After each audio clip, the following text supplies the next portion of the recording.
mahal po naming taga-subaybay, welcome po sa programang ito ng Iglesia ni Cristo. Pinakahangad po namin na kayo po at ang inyong buong sambahayan ay namamalagi sa mabuting kalagayan. Sa pagkakataon pong ito ay magkasama po kami ng kapatid na Leo Pidlawan sa gagawing pagtalakay. Kumusta na po kayo, kapatid na Leo? Mabuti naman, kapatid na Dindo, kamusta rin kayo? Mga kaibigan, kumusta na rin po kayo? Sana po ay samahan ninyo kami sa kabuuan po ng gagawin naming pagtalakay. Binabati po namin ang mga kapatid po sa iglesia, sa lokal po ng Marilao na nasa distrito po ng Bulacan South. Maligayang panunood po, mga kapatid. Mga kaibigan, marahil po ay napapansin ninyo, lalo na po ngayon, na napakarami po ang nagpapakilala na sila po ay mga tagapangaral na mula sa Diyos. Dahil po rito, hindi po natin maiiwasan na magsuri.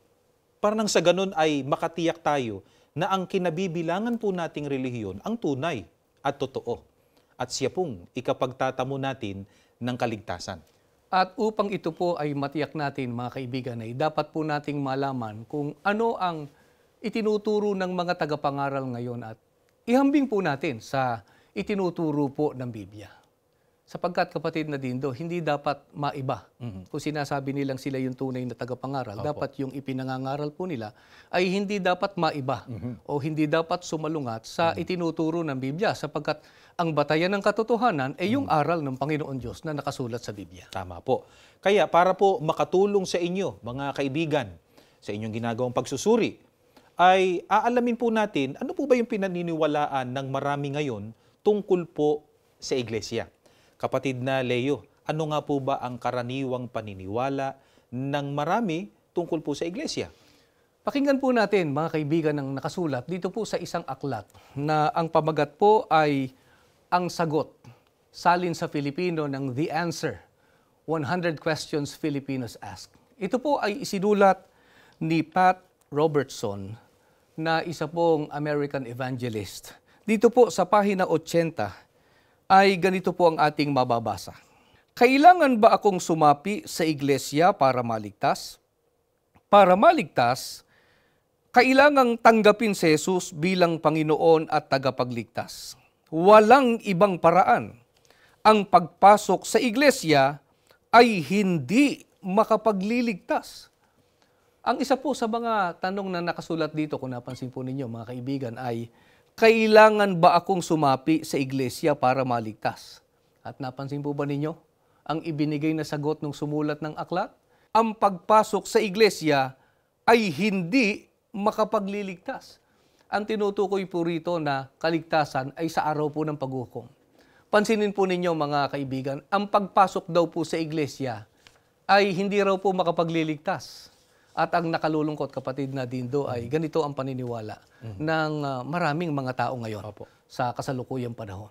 Gaya po ng binanggit namin sa inyo kanina, ay ihahambing po natin ang paniniwalang ito sa itinuturo po ng Biblia. Totoo naman po kaya, kapatid na Leo, na yung pagpasok sa iglesia ay hindi kailangan para sa kaligtasan? Basahin po natin, mga kaibigan, ang nakasulat po sa Biblia na pahayag po ni Apostol Pablo. Dito po sa Efeso, sa 3 at 6 ay ganito po ang ating mababasa. At ito ang lihim na ang mga hintil ay magkakaroon ng kanilang buong bahagi kasama ng mga Hudyo sa lahat ng mga kayamanang mamanahin ng mga anak ng Diyos. Sila ay kapwa inakit na mapabilang o umanib sa kanyang iglesia. At ang lahat ng mga pangako ng Diyos na mga makapangyarihang pagpapala sa pamamagitan ni Kristo ay nakaukol sa kanila, kapwa, kapag kanilang tinanggap ang Ibanghelyo tungkol kay Kristo at ang kanyang ginawa para sa kanila. Malinaw po rito sa pahayag ni Apostol Pablo na mahalaga at kailangan ng iglesia para sa kaligtasan. Tulad nga po ng binabanggit niya rito na mga Hudyo o lahing Israel at mga Hintil o alinmang lahi sa kanilang panahon na hindi po Hudyo. Kailan po sila nagkaroon ng bahagi sa kayamanang mamanahin ng mga anak ng Diyos? Nang sila po ay mapabilang sa iglesia. Paano ngayon yung sinasabi nung sumulat nung aklat na binasa natin kanina? Na hindi raw po makapagliligtas ang pagpasok sa iglesia. Hindi raw po yun ikaliligtas ng tao. Pero aling iglesia po, kapatid na Leo, aling iglesia ang dapat na kabilangan ng tao para po sa kanyang ikaliligtas? Ganito po ang pahayag ng Biblia, mga kaibigan. Nakasulat po dito sa Roma 16 at 16. Magbatian kayo ng banal na halik. Lahat ng iglesia ni Kristo ay bumabati sa inyo. Ang pangalan po ng tunay na iglesia na nakasulat po sa Biblia ay Iglesia ni Kristo. Kaya maling aral po, maling isipan at paniniwala na hindi na raw po kailangan ng pagpasok sa Iglesia ni Kristo sa ikapagtatamo ng kaligtasan. Siguro yung hindi tunay na iglesia, talagang hindi po kailangan yun Opo. para sa kaligtasan. Pero yung tunay na iglesia, no, kapatid na Leo, Opo. na yun nga po yung binasa nyo kanina na ang pangalan, Iglesia ni Kristo, napakahalaga po nun, ano, para sa ikapagtatamo ng tao ng kaligtasan. Opo. Ngayon, kapatid na Leo, bakit po ba kailangan na ang tao ay mapabilang sa Iglesia ni Kristo para po sa kaligtasan? Biblia pa rin po ang sasagot, mga kaibigan. Dito po sa Efeso, sa 3:20 hanggang 21. Ngayon ay luwalhatiin nawa ang Diyos. Nawa ay mabigyan siya ng kalwalhatian magpakailan-kailanman. Sa walang katapusang panahon, dahil sa kanyang pangunahing panukala ng kaligtasan para sa iglesia sa pamamagitan ni Hesukristo.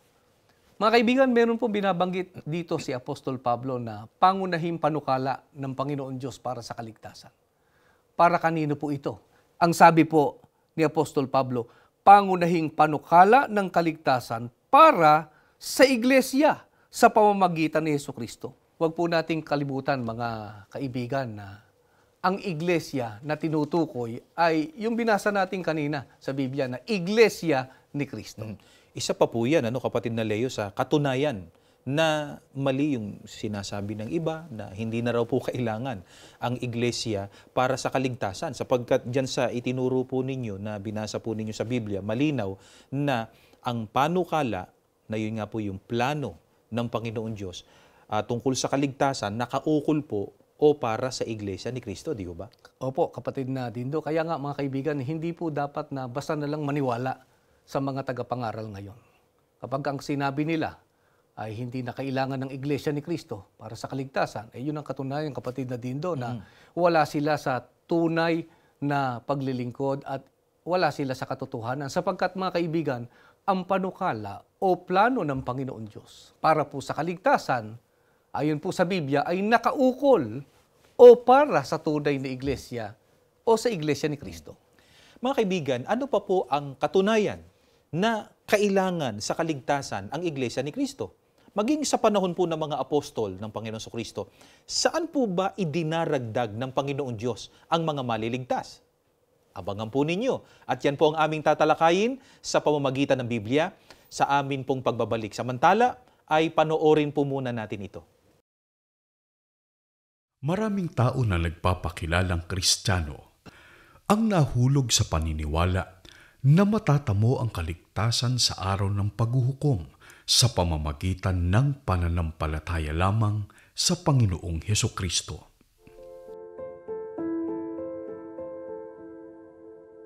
Marami po akong napasukang mga relihiyon. Siyempre, unang-una po, Roman Catholic. Pero nako-confuse po kasi ako doon sa mga aral ng Katoliko. Kasi nga, yung paulit-ulit na dasal, ganun, parang sa pakiramdam ko, hindi naman tama. Yung po kasing iniisip ko, ano ba talaga ang tunay na relihiyon? Paano ba talaga sumamba sa Diyos? Sino ba talaga ang Diyos? So, naghahanap po ako, kaya pumapasok po ako sa iba't ibang mga relihiyon. So, naging ano rin po ako, Protestante. Naging Methodist. Pumasok din po ako sa Born Again. Naging Baptist po ako. Napakasigla ko pong kaanib sa Baptist. Kasi po, ano kami doon, umaawit kami. Kami yung mga umaawit sa mga pagsamba. Sabi ng Baptist, sumampalataya ka lang. Tanggapin mo lang si Kristo. Si Kristo po, at ikaw ay maliligtas.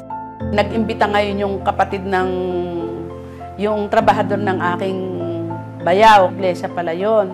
Pagdating po pala, pamamahayag po pala yun. Nung nag-umpisa na, nakita ko, na-appreciate ko naman na yung mga pumapasok, katahi-tahimik. Although mga bisita naman kaming lahat, pero tahimik naman. Tapos yung nangasiwa po, tinalakay niya nga yung pagiging kaanib sa loob ng iglesia.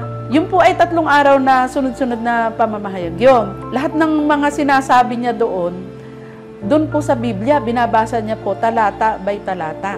Kasi po nung baptist nga ako, minememorize ko pa yung mga talata sa Biblia. Pinag-uunahan kasi kami ng ganun eh. Pero doon po nakita ko talaga na lahat ng mga tanong ay sinasagot niya sa pamamagitan ng pagbasa sa Biblia. Kaya kami ng Iglesia ni Cristo ay nakilala naming lubusan ang Panginoong Diyos na siyang iisang Diyos na tunay.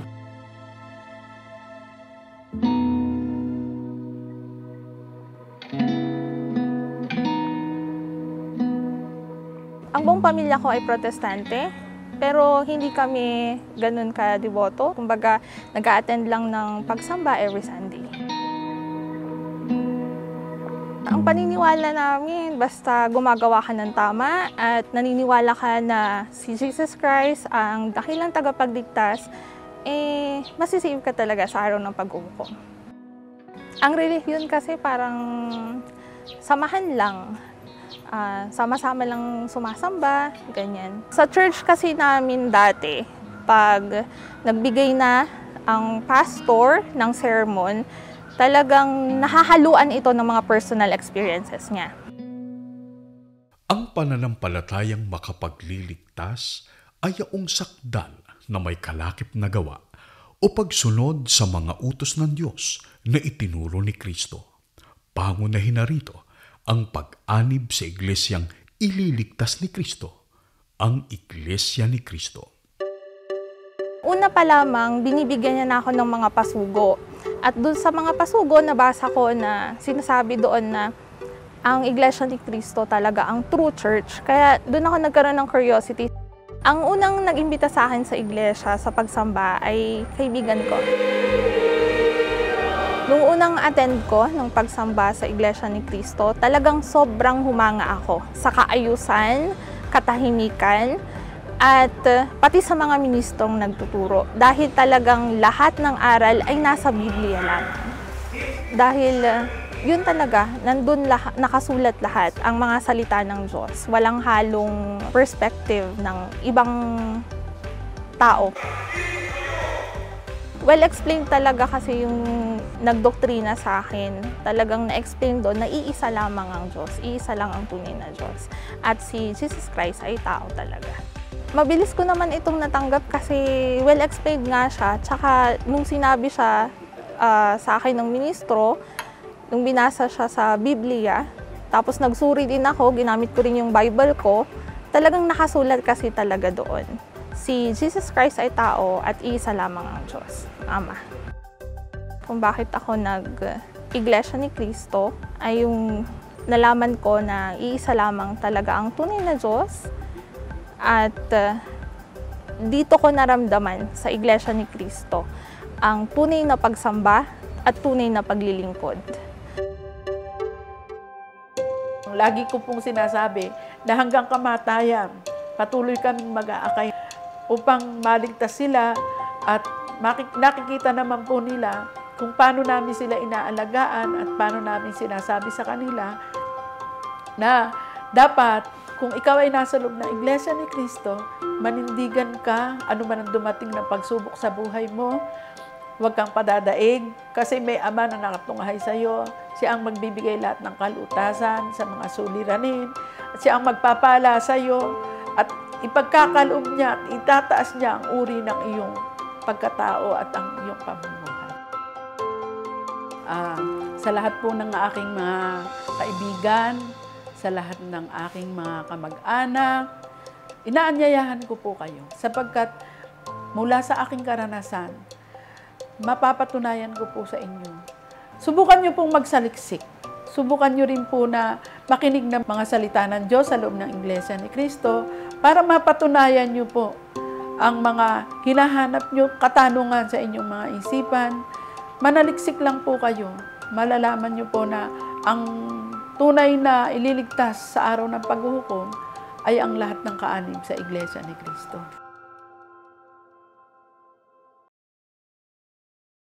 Mga kaibigan, welcome pong muli sa programang ito, ang Iglesia ni Cristo. Kanina po ay itinuro sa atin ng Biblia na kailangan para sa kaligtasan ng tao sa araw po ng paghukom ang mapabilang sa tunay na iglesia o sa Iglesia ni Cristo. Mali po ang paniniwalang hindi po makapagliligtas sa tao ang pagpasok dito. Ang katanungan po naman natin na iniwan kanina bago tayo mag-break, kapatid na Leo, ay ano pa po ang katunayan na talagang kailangan para sa kaligtasan ng tao ang tunay na iglesia na ang sabi nga po sa Biblia ay Iglesia ni Cristo. Pakinggan po ninyo mga kaibigan at babasahin ko po ang sagot. Dito po sa Gawa, sa 2:47. Na nangagpupuri sa Diyos at nagsisipagtamo ng paglingap ng lahat ng mga tao.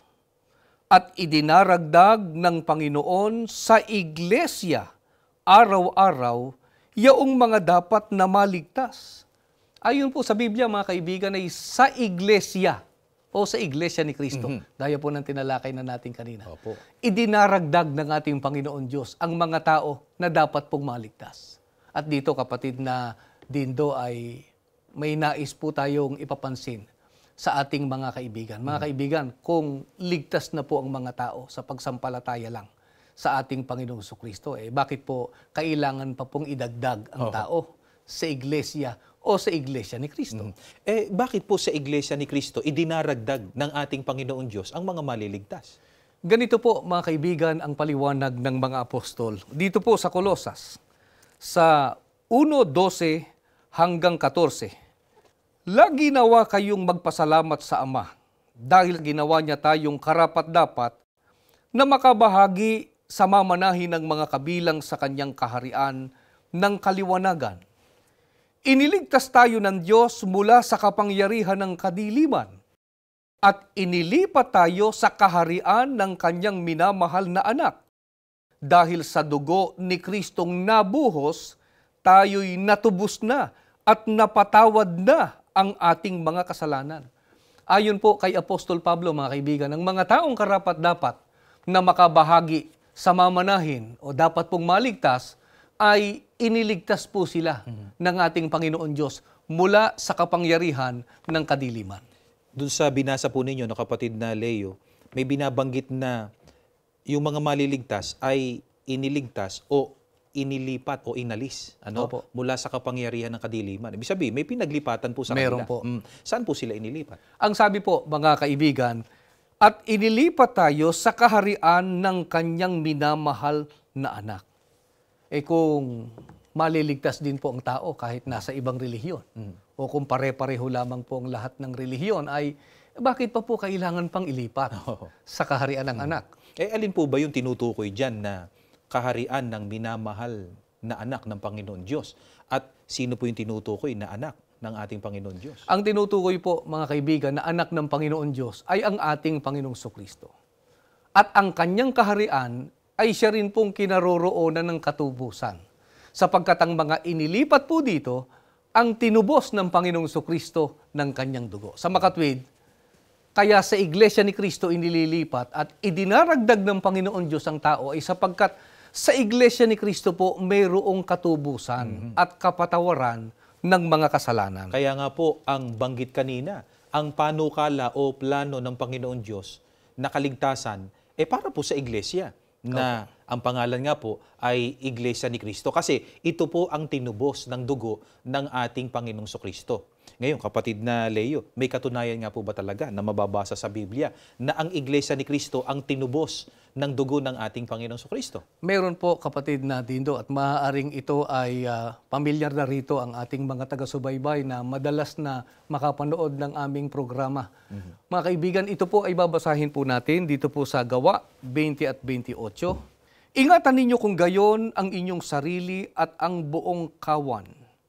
Narito'y hinirang kayo ng Espiritu Santo na mga katiwala upang pakanin ang Iglesia ni Cristo na binili niya ng kanyang dugo.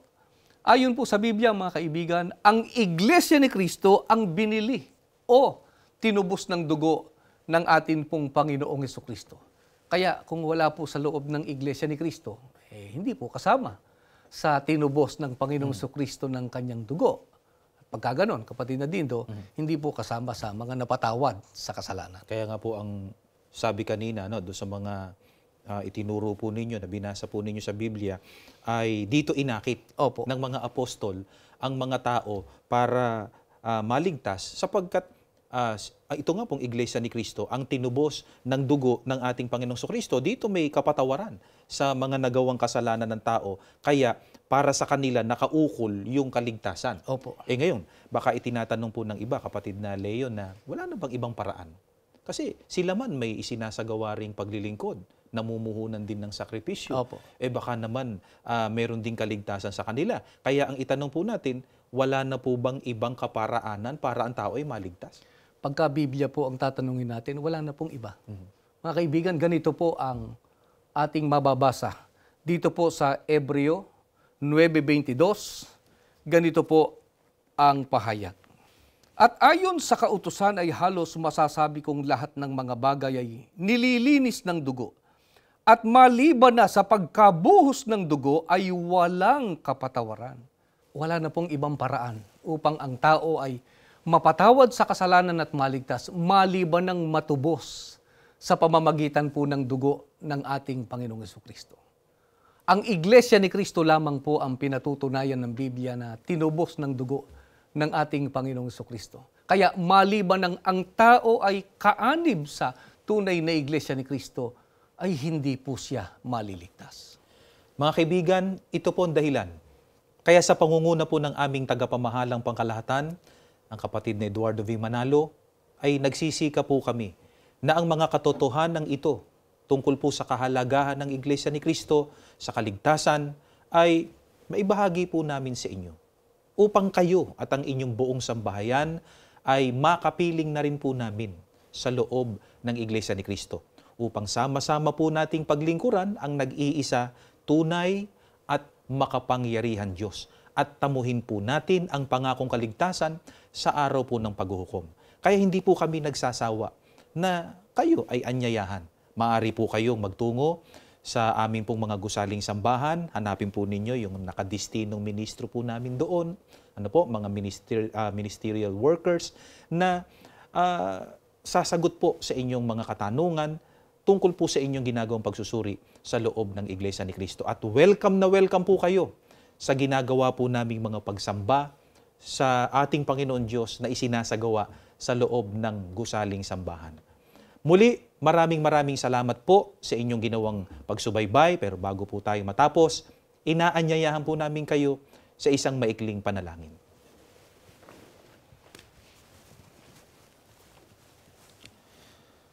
Panginoon po namin Diyos, maraming salamat po sa iyo. Opo. Ipinagkaloob mo po sa amin ang pagkakataong ito upang maibahagi po namin sa aming kapwa ang iyong mga katotohanan. Amen.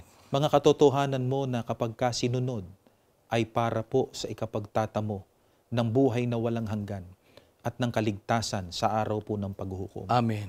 Kahabagan mo po ang aming mga kaibigan. Opo. Sana'y magkasama-sama na po kami sa loob ng iyong banal na iglesia. Opo. Upang dito sama-sama ka po naming sundin, Opo. paglingkuran at sambahin ang iyong banal na pangalan. Amen. Panginoong Hesukristo, ipamagitan mo po kaming muli sa ating Panginoon Diyos. Opo. Upang matiyak po namin, natatanggapin po namin ang aming mga kahilingan. Amen. Panginoon Diyos, higit po sa amin, lagi mo pong babasbasan ang amin pong tagapamahalang pangkalahatan. Amen. Ang kapatid na Eduardo V. Manalo. Opo. Patuloy mo pong ipagkaloob ang mga tagumpay sa kabuuan ng iyong banal na iglesia. Amen. Sa pamamagitan po ng kanilang makapangyarihang pangunguna. Amen. Umaasa po kami. Dininig mo po ang aming panalangin. Opo. Hinihiling po namin ang lahat ng ito sa pangalan po ng aming Panginoong Hesukristo. Amen.